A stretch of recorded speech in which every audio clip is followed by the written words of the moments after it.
4 minus 5 times 4 minus 5. 4 minus 5 becomes negative 1.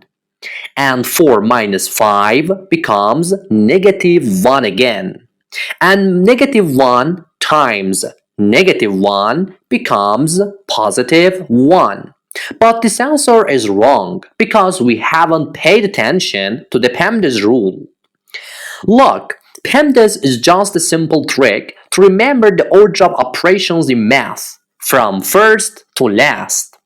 First, P is for parentheses, so you always clear those out first. Next is E for exponents like powers and roots.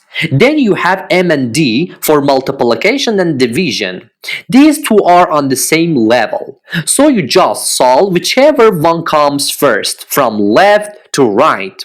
Finally, you get A and S for addition and subtraction, which work the exact same way. You just finish them up from left to right.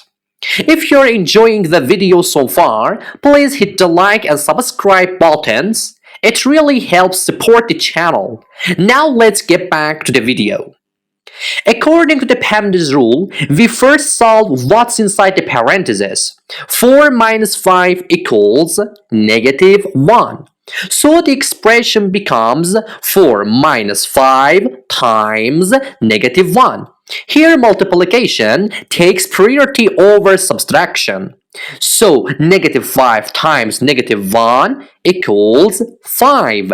As a result, 4 plus 5 equals 9.